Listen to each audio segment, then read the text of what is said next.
من الشيطان الرجيم. بسم الله الرحمن الرحيم. الحمد لله الذي نزل الفرقان على عبده ليكون للعالمين نذيرا. وصلى الله على محمد المصطفى العبد المؤيد والرسول المسدد المحمود الأحمد محبوب رب العالمين أبي القاسم محمد.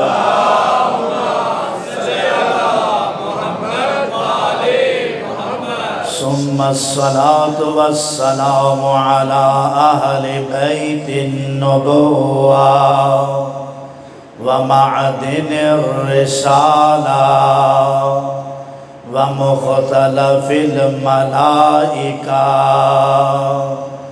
قال رب الأرباب في شان أهل بيت المجتبى إنما يريد الله ليذهب عنكم الرجس أهل البيت ويطهركم تطهيرا.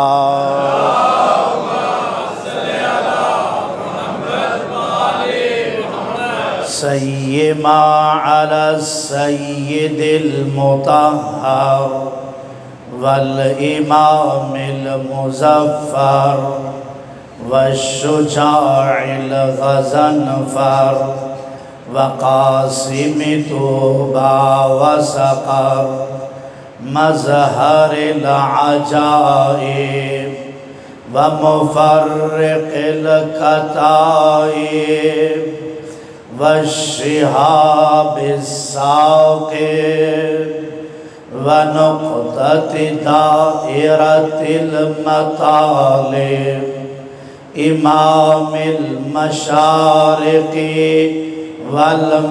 والمغارب أسد الله الغالب مولانا ومولى الثقلين علي بن أبي طالب.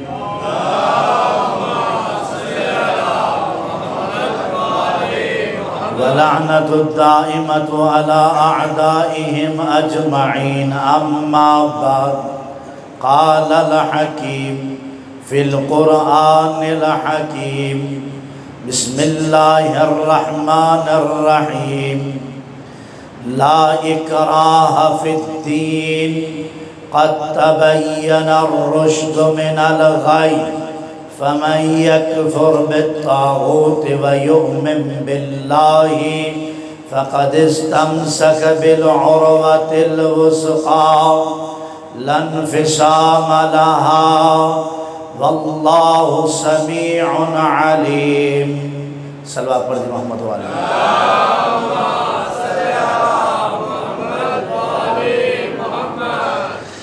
سب سے پہلے دعا ہے کہ پروردگار ہم سب کی اس خلیص عبادت کو اپنی بارگاہ میں قبول و منظور فرمائے. خدا بندہ ہم سب کے گناہوں کو، خطاؤں کو، جرم کو، کوتاہیوں کو، لغزشات کو معاف فرما. تمام احباب کے حاجات شرعیہ روا فرما. سب کے گھروں میں خیر و برکت کا نزول فرما. عالم اسلام میں اتحاد اور اتفاق پیدا فرما. دشمنان اسلام کو تباہ و برباد فرما. وطن عزیز پاکستان میں امن و امان، سکون اور استحکام عطا فرما. خدا بندہ حصول پاکستان کے لیے جن جن احباب نے قربانیاں دیے ہیں، جا چکے ہیں، سب کو غریق رحمت فرما. قائد اعظم محمد علی جناح اور ان کے رفقا اور جملہ وہ احباب جنہوں نے اپنی جانوں کا نذرانہ دیا اور وطن عزیز کو آزاد کروایا، خداوند ان سب کو غریق رحمت فرما، انہیں شہدائے کربلا کے ساتھ محشور فرما۔ خداوند ہمیں سیرت ائمہ اطہار پر چلنے کی توفیق عطا فرما۔ یا اللہ جیسا تو چاہتا ہے ویسا بننے کی توفیق عطا فرما، صحیح معنوں میں عزادار بننے کی توفیق عطا فرما، مرنے کے بعد آل محمد کی شفاعت، مرنے سے پہلے آل محمد کی زیارت نصیب فرما۔ مل کر بلند تر صلوات۔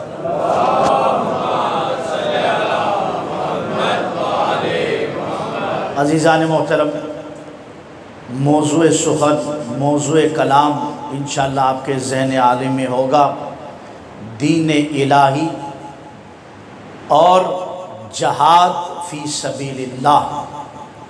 یہ ذہن میں رہے، تھوڑا مشکل موضوع ہے، مشکل کشا کے ماننے والے ہیں، انشاءاللہ کوئی چیز مشکل نہ رہے، آسانی کے ساتھ آگے بڑھیں گے۔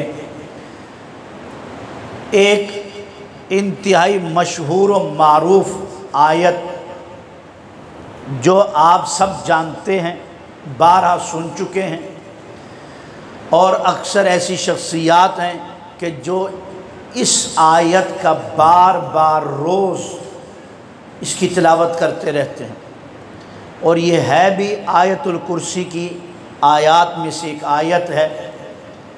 ارشاد پروردگار لا اکراہ فی الدین، دین میں کوئی جبر نہیں ہے، زور زبردستی نہیں ہے، کسی کو پکڑ دکڑ کر کہو کہ چلو یار تم بھی مسلمان بن جاؤ، تم بھی شیعہ بن جاؤ، ایسا نہیں ہے۔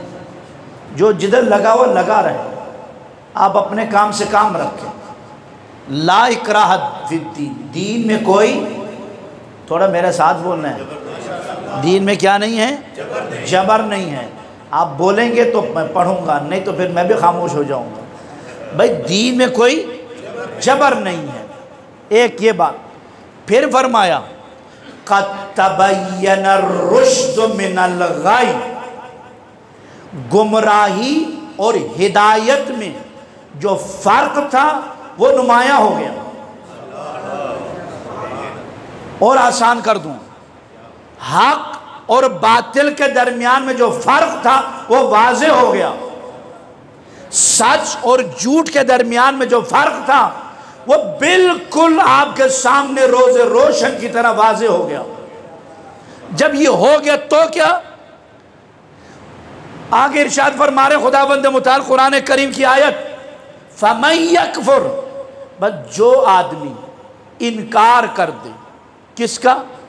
بالطاغوت، طاغوت کا انکار کر دے، گمراہ کرنے والوں کا انکار کر دے، آسان ترجمہ، شیطان کا انکار کر دے، گمراہ کرنے والے طاغوتی نظام کا انکار کر دے، وَيُؤْمِن بِاللَّهِ، اور صرف انکار کر کے رک نہ جائیں اور پھر ادھر آئے اللہ پہ ایمان لے آئے۔ ٹھیک ہو گئی بات؟ پہلا کام کیا ہے بھائی؟ اس نے کیا کرنا ہے؟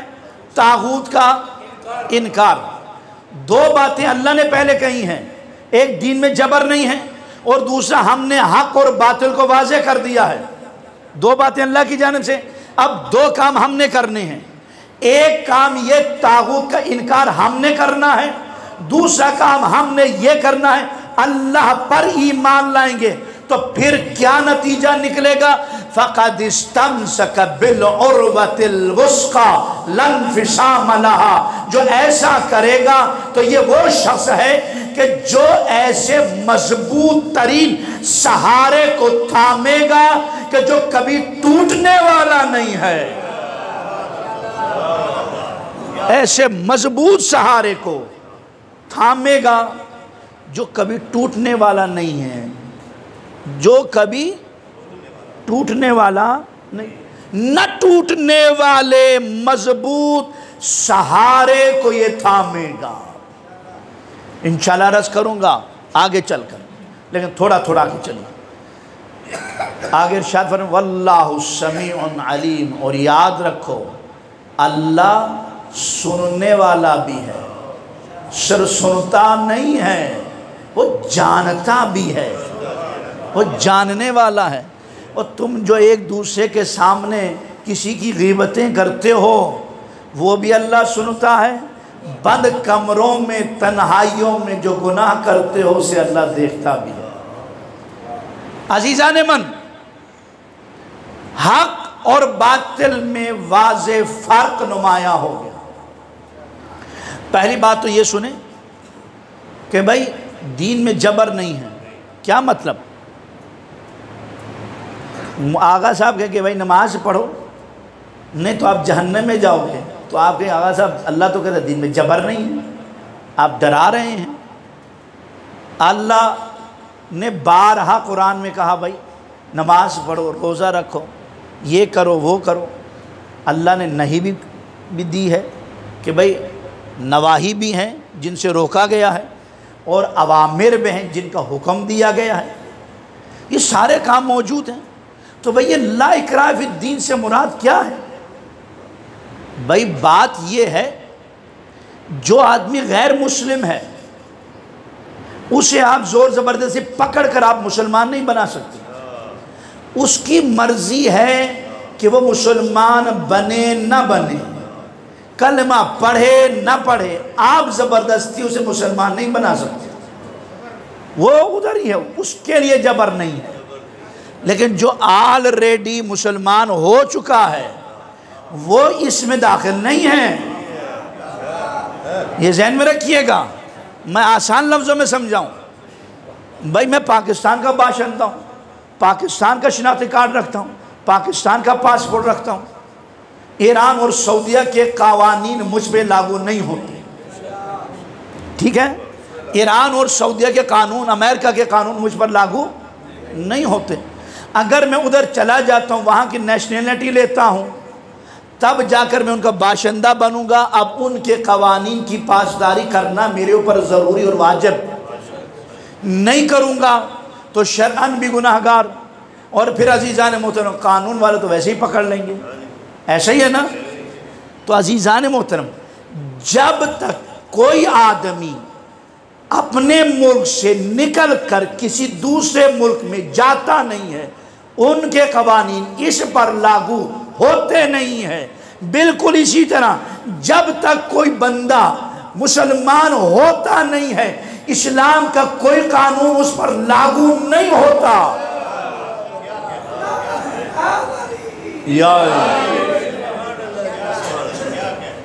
بھائی پہلا دن ہے، میں نے سمجھا شاید میرا گلا خراب ہے۔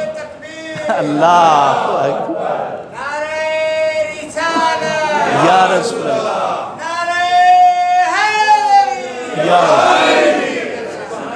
تو عزیزان محترم یہ قوانین ان کے لیے ہیں اسلام کے جو اسلام میں داخل ہو چکے ہیں۔ اب جب آپ داخل ہوئے ہیں تو آپ کو نماز پڑھنی پڑے گی، روزہ رکھنا پڑے گا، حج کرنا پڑے گا۔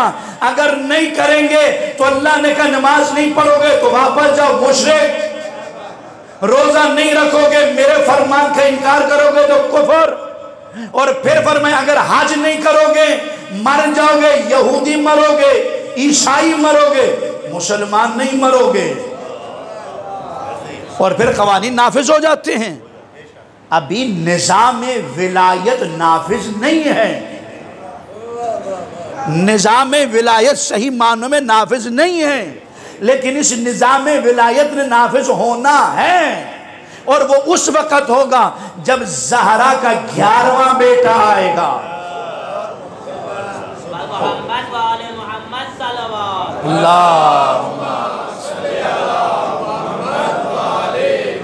وہ آئے گا اور نظام ولایت کو نافذ کرے گا، اور پھر شرعی حد و حدود جاری ہوں گے، اور پھر اس وقت پھر سزائیں بھی ملیں گی، انگلیاں بھی کٹیں گی۔ عزیزان محترم چوروں کے، آپ کے نہیں، چوروں کی انگلیاں کٹیں گی، اور کوئی ایسے بھی ہوں گے جن کی گردنیں بھی کٹیں گی انشاءاللہ، اور کچھ ایسے بھی ہوں گے جن کو قبروں سے بھی نکالا جائے گا۔ دشمنان آل محمد خصوصاً کربلا کے جو دشمن تھے، جو محمد و آل محمد کے خاص جو دشمن تھے، انہیں سننے میں آتا ہے، پڑھنے میں بھی آتا ہے کہ بھائی نکالا جائے گا، ان سے انتقام لیا جائے گا۔ منتقم کربلا، امام زمانہ کے القابات میں سے لقب یہ بھی ہے، وہ منتقم کربلا ہے۔ تو کیا مطلب؟ کربلا تو ہو چکی اور مختار نے کئی لوگوں کو قتل بھی کیا تھا، تو امام زمانہ آئیں گے، انہیں اٹھائیں گے، پھر سزا دیں گے۔ باری ایک اپنے موضوع ہے، اپنا موضوع۔ لیکن عزیزان محترم، تو اکراہ دین میں نہیں ہے، لیکن کس کے لیے؟ جو ابھی داخل نہیں ہوا۔ ایک بات یہ بھی ذہن میں رکھنا بچوں نوجوانوں کے لیے، دین اسلام کا تعلق عقل اور دل سے، ٹھیک ہے؟ عقل تسلیم کرے اور دل قبول کرے۔ یہاں پر آپ سب بیٹھے ہیں، یہ ہمارے شہباز صاحب کہیں کہ بھائی وہاں پر 3-4 گارڈ رکھ دیں بندوقیں لے کر، آغا صاحب نے 12 بجے تک پڑھنا ہے، آپ لوگوں میں سے کوئی بندہ یہاں سے اٹھے گا نہیں۔ اگر بفرض عمل ایسا نظام ہو جاتا ہے تو کیا اس عبادت کو آپ کا دل اور دماغ قبول کرتا ہے؟ نہیں کرتا۔ بھئی کیا زور زبردستی ہے؟ ہماری مرضی، بیٹھے بیٹھے نہ بیٹھے نہ بیٹھے۔ امام حسین کی آزاداری ہے، جتنا چاہیں گے کریں گے، جتنا چاہیں گے ہم اس کو بپا کریں گے۔ آپ کون ہوتے ہیں زور زبردستی بندوق کے زور پر کروانے والے یا روکنے میں رکوانے والے؟ عزیزان محترم توجہ رکھیے گا، بہت اہم بات ہے یہ۔ یعنی مطلب یہ اسلام کے قوانین عقل سلیم اور قلب سلیم کے مطابقت میں ہیں۔ اگر دل تسلیم کرتا ہے، عقل تسلیم کرتا ہے تو پھر جناب علی اس پہ عمل کیا جائے گا۔ نہیں تسلیم کرتا، زور زبردستی اس پر کوئی چیز نافذ نہیں کیا جائے گا۔ حق اور باطل دوسرے مرحلے پر، یہ بات نامکمل ہے، آئندہ چل کر انشاءاللہ عرض کریں گے، لیکن اس کو یہاں پر تھوڑی دیر کے لیے وائنڈ اپ۔ دوسرے حق و باطل اس میں واضح ہو، وضاحت کے ساتھ اللہ نے بیان کیا۔ آپ دیکھیں ابتدائی عالم میں اللہ نے کہا فرشتوں سے کہ بھئی آدم کو سجدہ کرنا ہے۔ کب کرنا ہے؟ جب میں بنا دوں، اس سے پہلے نہیں۔ پتلا بن چکا تھا، کہا اب سجدہ کریں؟ نہیں، اگر کریں گے تو ایسا ہوگا کہ جیسے بت کو سجدہ کر رہے ہو، لیکن جب میں اس میں روح ڈالوں پھر سجدہ کرنا ہے۔ یعنی جب تک آدم کے اندر روح اللہ کا دخول نہیں ہوتا وہ مسجود ملائکہ نہیں بنتا ہے۔ اور بالکل یہی دلیل ہماری بھی ہے، خانہ کعبہ بھی قبلہ موجود ہے، لیکن جب تک روح کعبہ علی نہیں آتے وہ مسلمانوں کا قبلہ نہیں بنتا۔ عزیزان من، ادھر آدم کی تخلیق، اب وہاں پر دیکھیے ان سے ذرا جائزہ لیجئے گا، حق و باطل میں وضاحت ہو گئی۔ ایک آدم ہے جنہیں سجدہ کرنے کے لیے فرشتوں سے کہا گیا، یعنی ایک آدم ہے مسجود، ایک فرشتے ہیں جو ساجد ہیں، ایک ملعون ابلیس ہے جو انکار کر رہا ہے، ٹھیک ہوگی بات، اور ایک اللہ ہے جو حکم دے رہا ہے، ٹھیک ہوگی بات۔ اب پانچویں بھی تو ہیں، پانچویں ہستیاں بھی ہیں، وہ کون سی ہیں؟ کچھ عالین ہیں جنہیں سرے سے سجدے کا حکم ہی نہیں ہے۔ قرآن کی آیت ہے نا، اللہ نے کہا سجدہ کرو، سب نے سجدہ کیا، تو ابلیس سے سجدہ نہیں کیا تو پوچھا اَاسْتَكْبَرْتَ ام كُنْتَ مِنَ الْعَالِينَ، کیا تو نے سجدہ نہ کر کے تو نے تکبر کیا ہے یا اپنے آپ کو عالین میں شمار کرتا ہے؟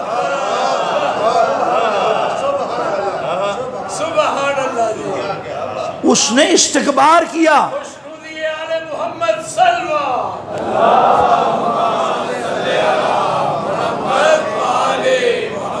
یہاں پہ ایک لطیف سی بات میرے ذہن میں آ گئی ہے قدرت کی جانب سے، تو ایک عطا ہے تو پیش کر دیتا ہوں۔ اب دیکھیے ابلیس نے سجدہ نہیں کیا، انکار کیا، فرشتوں نے سجدہ کیا، نوری مخلوق تو وہ انشاءاللہ پوری بحث انشاءاللہ میں کروں گا آگے، لیکن یہاں پر اس منزل پر یہ سنتے چلیں کہ ابلیس نے سجدہ نہیں کیا۔ کیوں نہیں کیا؟ اس نے انکار کیا، اور انکار کی وجہ اس کا تکبر اور غرور تھا۔ ابلیس کا مقام کیا ہے؟ علماء فرماتے ہیں واحد یہ ابلیس، اس کا نام عزازیل تھا، یہ عزازیل اس نے واحد اپنی ذاتی عبادت کے بل بوتے پر ترقی حاصل کی تھی، اور اتنی ترقی اس نے حاصل کی زمین پر چپے چپے پر یہ سجدے کرتا تھا۔ اس کا ایک سجدہ، ایک سجدے کی کیفیت، ہم لوگ سجدہ کریں کتنی دیر میں کر لیں گے؟ 1 منٹ، 2 منٹ، 5 منٹ سجدے میں رہ کر دیکھیں۔ کوئی 10 منٹ، 20 منٹ، کوئی ہو سکتا ہے کہ وہ اللہ والا ہو 1 گھنٹہ، 2 گھنٹے، 5 گھنٹے۔ ایسے بھی احباب ملتے ہیں، سننے میں آتا ہے تاریخ میں کہ جو ایک پہر سجدے میں گزار دیتے تھے، نماز ظہرین کے بعد سجدے میں جاتے تھے اور جا کر پھر مغرب کو اٹھتے تھے۔ ایسے بھی شخصیات گزرے ہیں، لیکن عزیزان محترم اس سے زیادہ کی آپ کو نہیں ملے گی۔ لیکن میں نے پڑھا کتابوں میں اس بدبخت نے ایک سجدہ 4000 سال میں پورا کیا۔ کتنا بڑا عابد تھا، یہ کتنا بڑا عابد تھا، عابد تھا بخدا، عابد تھا، اپنی عبادت کے بلبوتے پر ترقی کی ہے۔ کم ہی ایسے افراد ہیں کہ جنہوں نے عبادت کے بلبوتے پر ترقی کی ہو۔ لیکن عزیزان محترم اس قدر عظیم عابد کہ ایک سجدہ 4000 برس میں اور ہو گیا۔ اس کے بعد کیا ہوا؟ آدم کو سجدہ نہیں کیا، اللہ نے کہا کیا تو اپنے آپ کو عالین میں شمار کرتا ہے؟ اب علماء نے پوچھا اپنے اساتذہ سے، انہوں نے بتایا کہ عالین کون ہے، تو ائمہ اطہار کے ذریعے سے پتہ چلا عالین سے مراد 5 ہستیاں ہیں۔ وہ کون ہیں؟ محمد مصطفیٰ صلی اللہ علیہ وآلہ وسلم، امیر المومنین علی مرتضی، جناب فاطمہ سیدہ نساء العالمین، جناب امام حسن مجتبی، جناب حسین سید الشہداء، یہ 5 ہستیاں عالین ہیں۔ ان عالین بے بلند سلوات اللہم صلی علی محمد وآلہ۔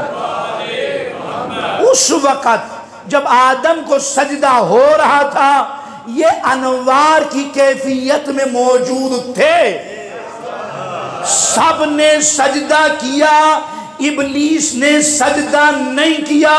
اللہ نے کہا تو نے سجدہ نہ کر کے تکبر کیا ہے، یا اپنے آپ کو عالین میں محمد و آل محمد میں اپنے آپ کو شمار کرتا ہے۔ اتنا بڑا عابد ہو کر، ساتویں آسمان پہ ہو کر اور فرشتوں کا کہتے ہیں معلم ہو کر، اس نے جرأت نہیں کی کہ میں عالین میں اپنے آپ کو شمار کر سکوں۔ ارے جب اتنا بڑا عابد اپنے آپ کو آل محمد میں شمار نہیں کر سکا تو کل کا بت پرست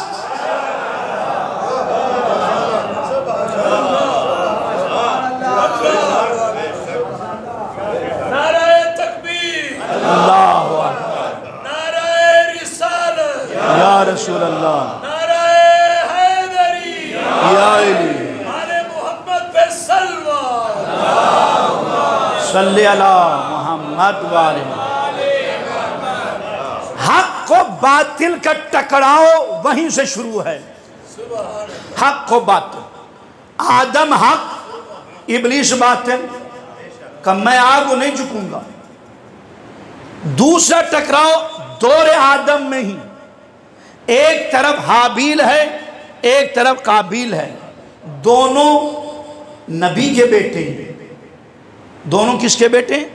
نبی کے بیٹے ہیں، آدم کے بیٹے ہیں، ابو البشر ہمارے بابا کے بیٹے ہیں۔ آپ کے بابا ہیں کہ نہیں؟ ہیں نا؟ کوئی بندہ ہے کہ جس کا بابا آدم نہ ہو؟ وہ ہاتھ کھڑا کرے، تو کوئی بندہ ایسا نہیں نکلے گا، سارے آدم کی اولاد ہے۔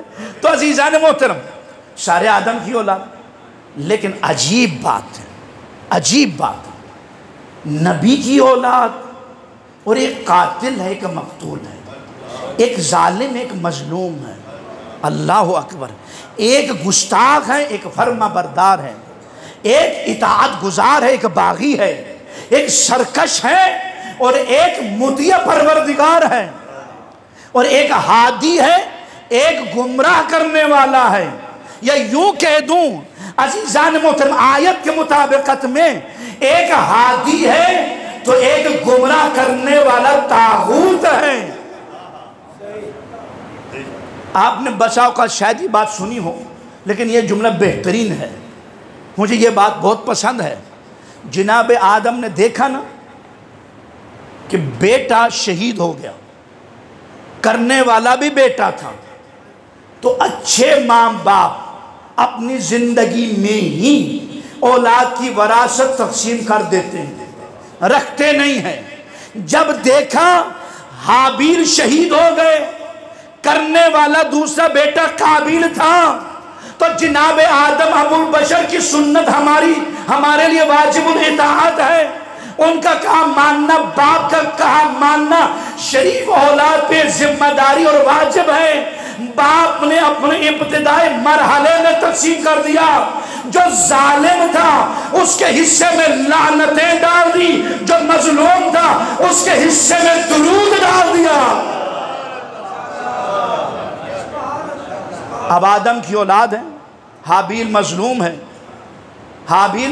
ہے، تو اس کے حصے میں درود ہے، اور قابیل ظالم ہے، اس کے حصے میں لعنت ہے۔ تو عزیزان محترم، یہ حق اور باطل کا ٹکراؤ ہے، اور ابتدائی عالم میں ہمیں یہ بتایا گیا کہ یاد رکھنا کہ جس طرح وہ ٹکرائے، اگرچہ نبی کی اولاد ہے، اللہ نے نہیں کہا کام تو برا کیا ہے تو میرے نبی کی اولاد نہ، چھوڑا نہیں۔ ہاتھ جوڑ کے عرض کرتا ہوں سادات و عظام، اگر آدم کی اولاد جو ڈائریکٹ بغیر فاصلے کے ڈائریکٹ خون آدم ہے، وہ اگر بخشا نہیں جاتا برے کام کرنے کی وجہ سے، تو آج کل کے سادات بھی عقل کے ناخن لے، اگر اچھے اعمال کرو گے تو جزا ملے گی، اگر برے اعمال کرو گے تو یقین جانیے گا سزا وہ آپ کے لیے بھی ہے، بلکہ آپ کے لیے کہتے ہیں دگنا سزا ہے، سادات کے لیے دگنی ہے۔ وہ کیوں؟ اس لیے کہ رسالت ماپ کا نام بدنام ہوتا ہے۔ لوگ کہیں گے نا کہ یار جیسا بچہ ہوگا ویسے ماں باپ، لوگ کہنا یہ نا ایسے ہی، تو لہذا عزیزان محترم مختصر کلام، حق و باطل کا ٹکراؤ وہیں سے چل رہا۔ حضرت نوح کا دور آیا، حضرت نوح علیہ السلام وہ ہمارے نبی ہیں کہ جنہوں نے وہ اعمال انجام دیے جو کوئی دوسرا کر نہیں سکا۔ پہلی بات تو یہ کہ جناب نوح کا نام عبد الغفار، لیکن انہوں نے اس قدر نوحہ کیا قوم کے ظلم پر، ان کا نام نوح پڑ گیا، اتنا ظلم ان پر ہوا۔ میں نے تاریخ میں پڑھا، یقین جانے عقل حیران ہے، پریشان ہے، کیسے ظالم لوگ تھے۔ حضرت نوح تبلیغ کرنے کے لیے جاتے تھے، لوگ پتھر مار کرنا پتھروں میں حضرت نوح غائب ہو جاتے تھے۔ جناب جبریل آتے تھے، پتھر ہٹا کر نبی نکالتے تھے، زخمی بالکل پورا لہو لہان۔ نبی اکرم ہمارے نبی صلی اللہ علیہ وسلم نے ایک جملہ بھی فرمایا تھا، مجھے جتنی اذیتیں دی گئی ہیں اتنی اذیت کسی نبی کو نہیں دی گئی۔ اب آپ اس سے جائزہ لیں، حضرت نوح پر اتنا ظلم ہو رہا ہے، لیکن اس کے باوجود جناب جبریل آتے ہیں، پتھر ہٹاتے ہیں، نکالتے ہیں، پرمس کرتے ہیں تو شفا مل جاتی ہے۔ آپ لوگوں نے آرام سے آہستہ سن لیا، میں آپ کے مزاج سے بخوبی آگاہ ہوں، میں آپ کو ایک دور لے جاتا ہوں، بلکہ دور کیا ادھر اپنے قریب لے آتا ہوں۔ رسول اکرم صلی اللہ علیہ وآلہ وسلم کے گھر میں 3 جمادی الثانی کو اللہ نے آل محمد کے گھر میں خامن سے آل عبا کو بھیجا۔ امام حسین علیہ السلام دنیا میں بہت اختصار کے ساتھ سارے آ رہے ہیں مبارکباد دینے کے لیے۔ ایک مرتبہ فطرس نے دیکھا کہ جبریل جا رہے ہیں۔ جبریل کہاں جا رہے ہیں؟ زمین پہ جا رہے ہیں، خیریت ہے؟ مصطفیٰ کے گھر میں حسین آ گیا۔ اچھا وہی حسین جس کا نام عرش کے دائیں جانب لکھا ہوا ہے؟ کہاں وہی حسین؟ پنجتن 5 کا 5واں؟ کہاں وہی حسین؟ شہید کربلا؟ ہاں وہی حسین۔ کہا مجھے ساتھ لے چلا۔ کہا کیوں؟ اس لیے کہ اگر مجھے شفا ملے گی، مجھے نجات ملے گی، اور میرے ترک اولا کا، میرے گناہوں کا اگر کوئی کفارہ ہے تو امام حسین کے دروازے سے ہے۔ خیر اٹھایا، اٹھا کر لے آئے۔ آنے کے بعد اب یہ تاریخ میں لکھا ہوا ہے، اس میں کوئی دو رائے نہیں ہے۔ رسالت مآب کے پاس آئے۔ اب رسالت مآب نے ایسا نہیں کیا کہ ہاتھ اٹھا کر دعا کی ہو کہ یا اللہ اس کو شفا دے، یہ بھی نہیں کہا کہ میں دعا کرتا ہوں یا علی یا حسن یا فاطمہ آپ لوگ آمین کہیں، یا مولا علی نے دعا کی ہو یا خود رسول اکرم نے ہاتھ مس کیا ہو، ایسا کچھ نہیں کیا۔ کہا جبرائیل یہ میرا بیٹا ہے، یہ میرے بیٹے کا جھولا ہے، جھولے سے مس کرتے ہیں۔ جھولے سے مس کیا گیا، فطرس فرشتے کو فوراً پر و بال مل گئے، اڑ گیا، کہتا ہوا مم مثلی، مجھ جیسا کون ہے؟ پہلے بھی تو نے ایسی بات کی تھی، تجھے اللہ کی جانب سے عتاب ملا ہے، اب اگر عتاب آگے تو کون چھڑائے گا؟ کہا مجھے پتا ہے اپنے انجام کا، پہلے دعویٰ تھا دلیل نہیں تھی، اب دعویٰ ہے دلیل ہے میرے پاس۔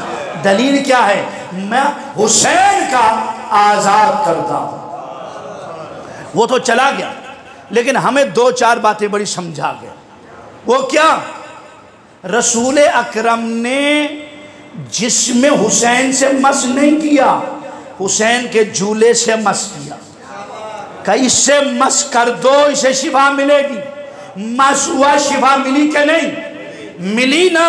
تو پھر عزیزان محترم گویا رسول اکرم نے بتایا ایک زمانہ ایسا آئے گا کہ تم حسین کو تو نہ دیکھو گے، لیکن وہ مقام، وہ منزل، وہ کربلا، وہ روز امام حسین تجھے ضرور ملے گی۔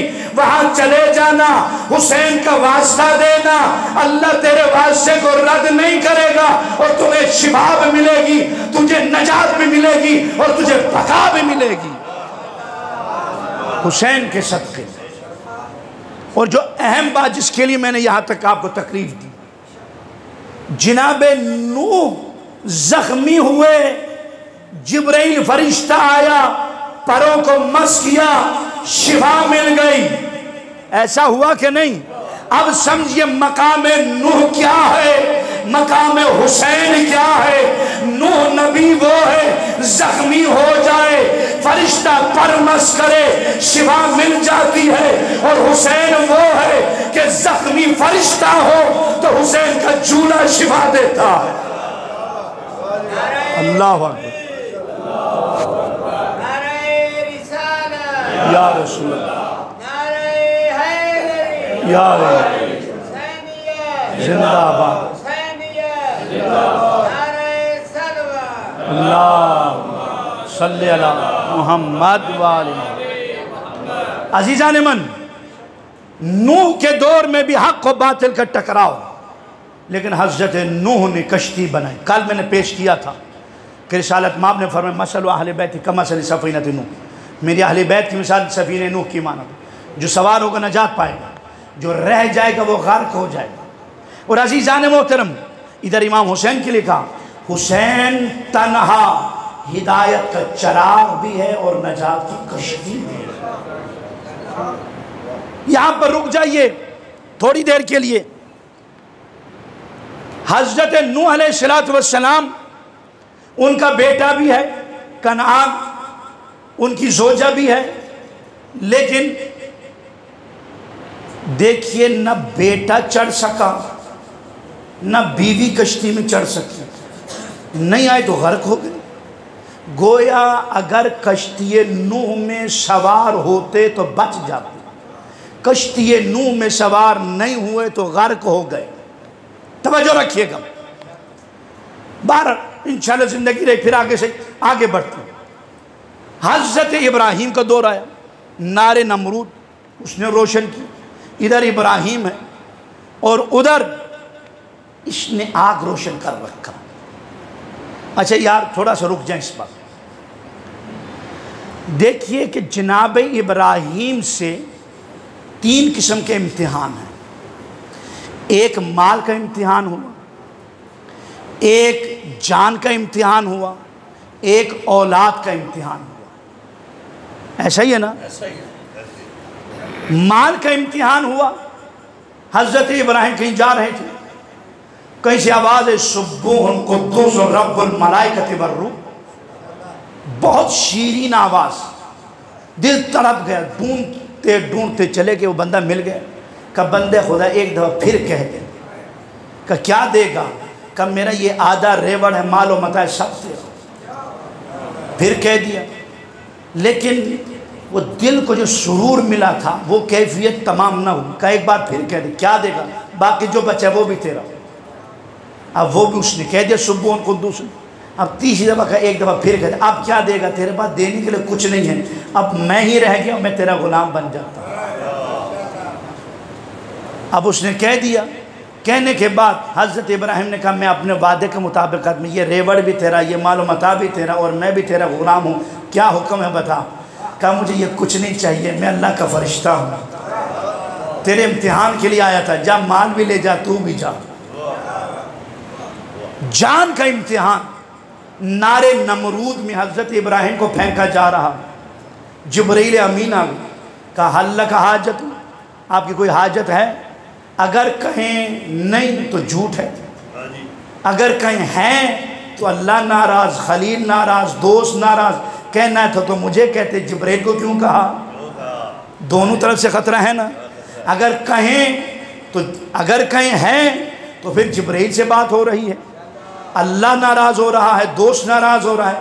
تو ایک بہترین کامل ترین جواب دیا. وَأَمَّا إِلَيْكَ فَلَا, حاجت ہے مگر تجھ سے نہیں.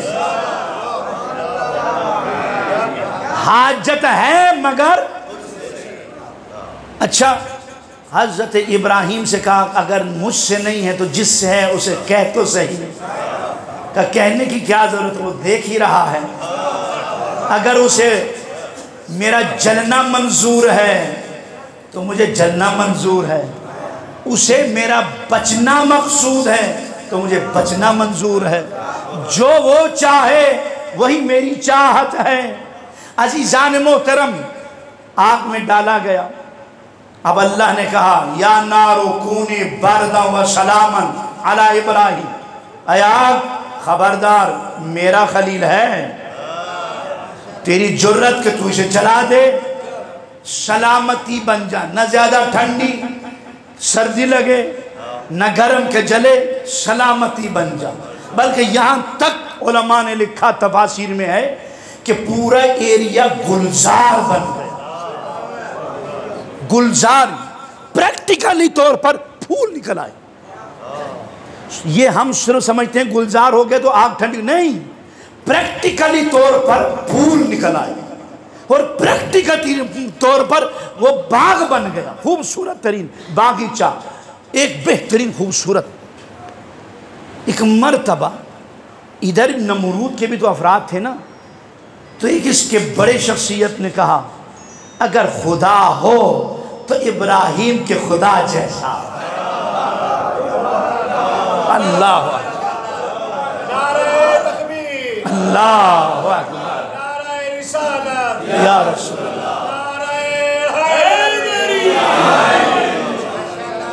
لے جناب علی, جان بھی بچ گئی, مال بھی بچ گیا.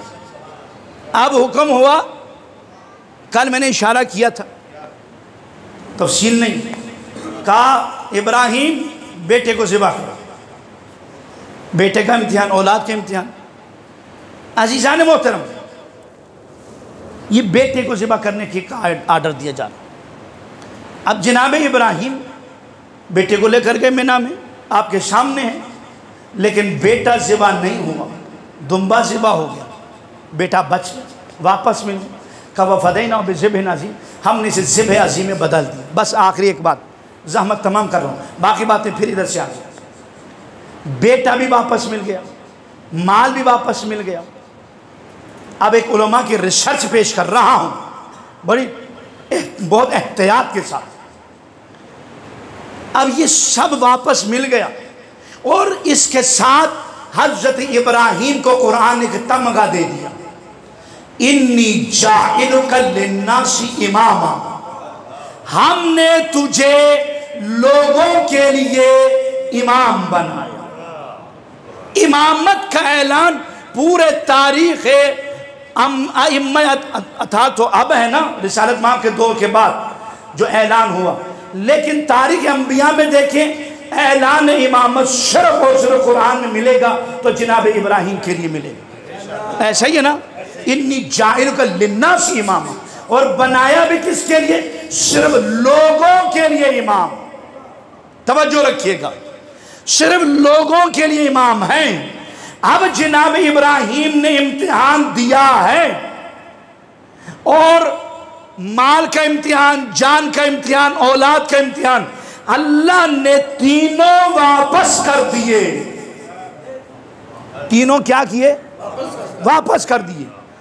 لیکن ادھر کربلا میں امام حسین سے بھی مال کا امتحان ہوا، جان کا امتحان ہوا، اولاد کا امتحان ہوا، کوئی بھی چیز واپس نہیں ہوئی، سب قبول ہو گئے۔ بات سمجھ میں آ رہی ہے؟ اب جو بہت اہم بات ہے، علماء کی ریسرچ اپنی نہیں، وہ پیش کر رہا ہوں، سنیے گا۔ یہ کیا ہوا؟ ابراہیم کا سب واپس مل گیا، حسین کا سب قبول ہو گیا، حسین کو کچھ واپس نہیں ملا۔ اللہ کو کیا ابراہیم پیارے تھے یا حسین پیارا تھا؟ کہ ابراہیم کو سب کچھ واپس مل رہا ہے، حسین کو کچھ بھی واپس نہیں مل رہا ہے۔ اللہ کو وہ پیارے تھے یا یہ پیارا تھا؟ بھائی ان سوالات میں لوگوں کو مت الجھاؤ، آؤ ہمارے علماء کے سامنے گھٹنے ٹیکو۔ ہمارے علماء نے اس کا جواب دیا بڑا خوبصورت اور ایک مثال کے ساتھ۔ اچھے گھرانوں میں بچوں کی تربیت ہوتی ہے، اور تربیت کے لیے بہت کچھ کیا جاتا ہے، اور انہی میں سے ایک تربیت یہ کی جاتی ہے، بچے کے دل و دماغ میں ڈالا جاتا ہے، بچے بیٹے تقسیم کر کے کھایا کرو۔ اور اسی لیے ہمارے مکتب کے احباب بچوں سے نظر و نیاز بھی تقسیم کراتے ہیں، تاکہ جو ملے اس پر سانپ بن کر بیٹھ نہ جائے۔ اس میں اللہ کا، رسول کا، اہل بیت کا، مسلمانوں کا، دین کا سب ہے، وہ ادا کریں۔ تو معصوم بچوں کو سکھایا جاتا ہے، بیٹا تقسیم کر کے کھانا چاہیے۔ معصوم بچہ ہے آپ کا 3-4 برس کا، آپ نے اسے کوئی بازار سے کوئی چیز لا کر دے دی، کوئی ٹافی وغیرہ وغیرہ، اب بچے کو دے دیا آپ نے، خریدا آپ نے، اب بچے کے پاس وہ سارا کچھ موجود ہے۔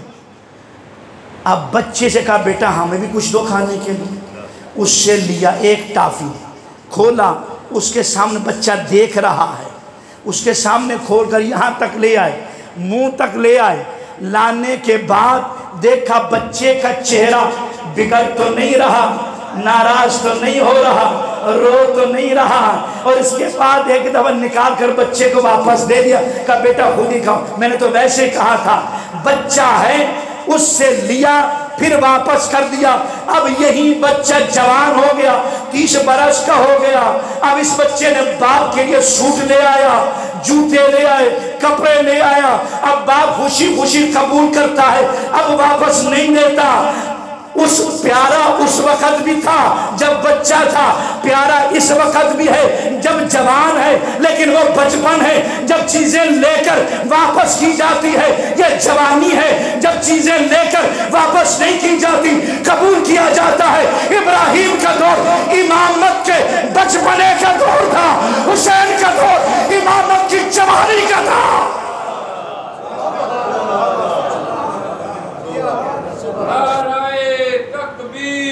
اللہ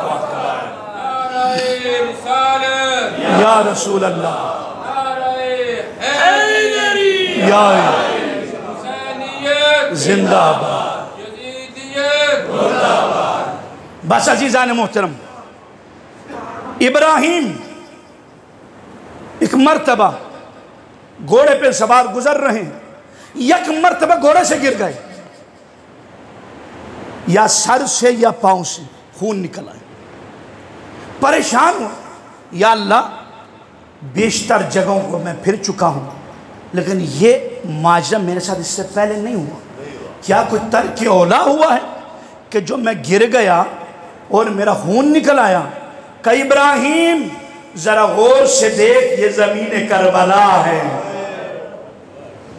اللہ ابراہیم ذرا غور سے دیکھ، یہ زمین کربلا ہے۔ اللہ اکبر، 2 محرم ابراہیم بھی پہنچے تھے کربلا میں، آج 2 محرم مولا حسین بھی کربلا پہنچ گئے۔ انتہائی اختصار کے ساتھ تاریخ میں جن کی نظر ہے، محرم کے دن ہی کافی ہے رونے کے لیے، بڑی خوش قسمتی ہے آج امام حسین کے غم میں رو لیتے ہو۔ عزیزان محترم، علماء نے لکھا کہ جب امام حسین کربلا میں پہنچے نا، تو امام حسین کے گھوڑے نے حرکت نہیں کی۔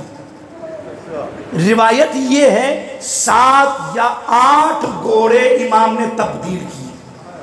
اس منبر کی قسم اٹھا کر کہتا ہوں، یہ کوئی چھوٹی بات نہیں ہے، امام نے 7 گھوڑے یا 8 گھوڑے تبدیل کیے۔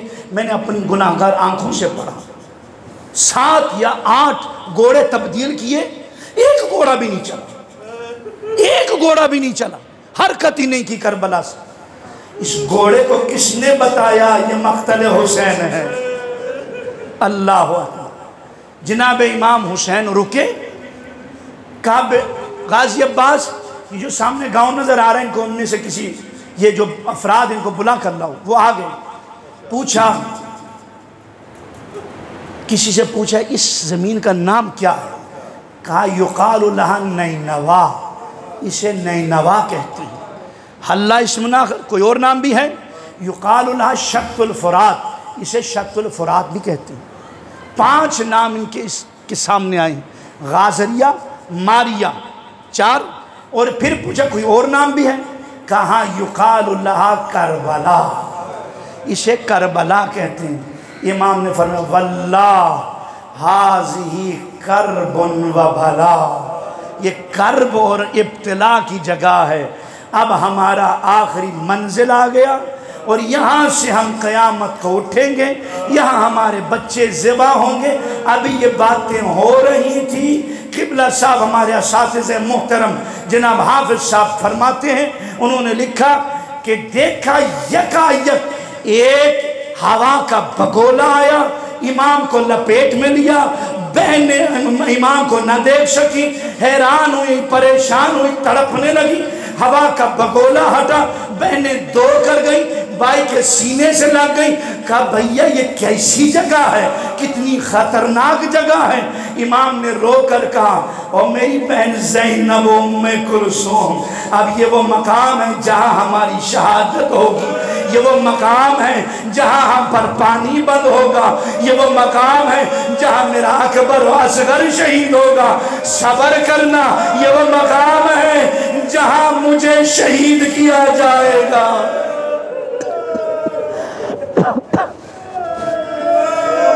اجرکم علی اللہ۔ عزاداران امام مظلوم، ایک مرتبہ امام نے زمین کربلا کو اٹھایا، سونگا، پھینک دیا۔ جناب زینب نے اٹھایا اور سونگا فوراً پھینک دی۔ پھینکنے کے بعد کہا بھائی جلدی سے چلو یہاں سے، یہاں پہ رکنا نہیں ہے۔ کہا بہن کیا ہو گیا؟ کہا اس خاک سے تیرے خون کی خوشبو آتی ہے۔ کہا بہن زینب میری منزل آ گئی، میرا سفر ختم ہو گیا، اب اس سے آگے کا سفر تیرا مقدر ہے۔ عزاداران امام مظلوم، امام نے فرمایا عباس یہ جو سامنے گاؤں والے ان کو بلا کے لاؤ۔ پھر آ گئے، ان سے روایات کے مطابقت میں 4000 درہم میں، 60,000 درہم میں 4 مربع میل، 60,000 درہم میں 4 مربع میل امام نے کربلا کا احاطہ خریدا۔ خریدنے کے بعد امام نے پھر انہیں ہبہ کر دیا۔ کرنے کے بعد کہا 3 میری شرطیں ہیں، یہ زمین تمہاری، جو مرضی کرو۔ پہلی شرط یہ ہے جہاں ہمارے قبر ہوں وہاں زراعت نہ کرنا، وہاں حل نہ چلانا۔ اور دوسری شرط یہ ہے کہ جب 11 محرم کو یزیدی فوج اپنے لاشیں دفن کر کے چلے جائیں تو تم آنا ہمیں دفن کر جانا۔ اور تیسری شرط امام اس وقت سے آپ کو یاد کر رہے ہیں۔ آپ کے لیے کیا اہتمام کیا کہ اگر کوئی میرا زائر آ جائے، اگر کوئی میرا چاہنے والا آ جائے تو ان کو میرے قبر کی نشاندہی بھی کرنا اور 3 دن مہمان رکھنا۔ اللہ اکبر۔ مہمانی تو انشاءاللہ عربین میں آپ دیکھ ہی چکے ہوں گے۔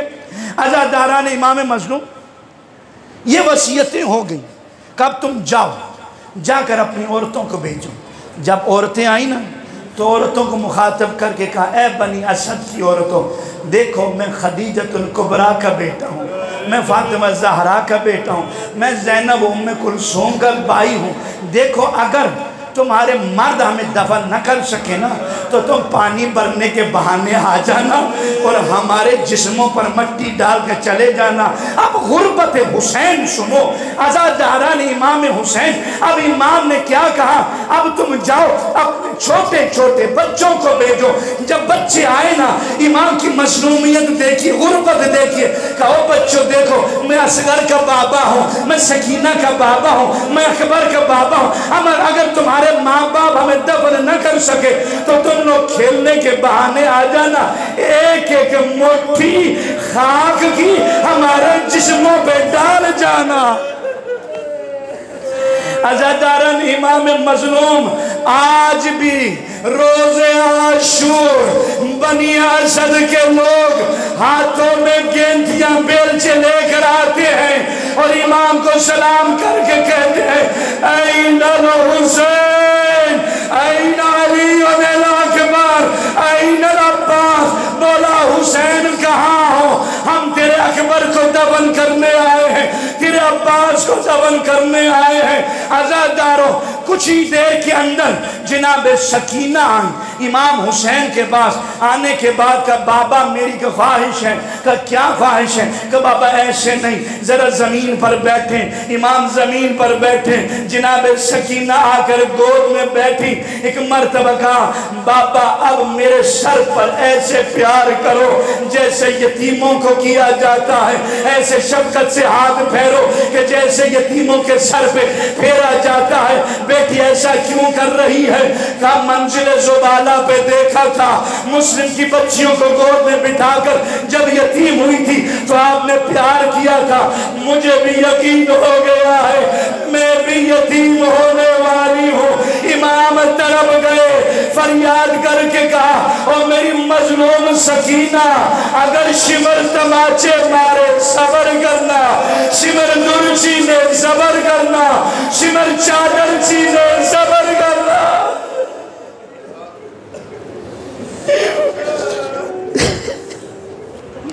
الا لعنت اللہ علی القوم الظالمین وسیعلم الذین ینقلبون۔ الہی بحق محمد و آل محمد ہماری اس خلیص عبادت کو اپنی بارگاہ میں قبول منظور فرما، ہم سب کی گناہوں کو، خطاؤں کو، جرم کو، کوتاہیوں کو، لغزشات کو معاف فرما، تمام احباب کی حاجات شرعیہ روا فرما، سب کے گھروں میں خیر و برکت کا نزول فرما، علم و عمل تقویٰ پرہیزگاری کی توفیق عطا فرما۔ خدا بندہ جن کی جانب سے یہ عشر حسینی کے انعقاد ہیں ان سب کے توفیقات خیر میں اضافہ فرما، رزق حلال میں وسعت عطا فرما، جملہ پریشانی کو دور فرما۔ ہم سب کے تمام مرحومین اور بالاخص جن کے لیے فاتحہ پڑھنے والا کوئی وارث نہیں رہا، شہدائے ملت جعفریہ، شہدائے ملت پاکستان کے لیے، اور خصوصاً قائد اعظم محمد علی جناح، علامہ اقبال، فاطمہ جناح اور ان کے جملہ رفقا جو جا چکے ہیں، ان سب کے لیے وہ سورہ ہم 3 دفعہ سورہ اخلاص کی تلاوت فرمائیں۔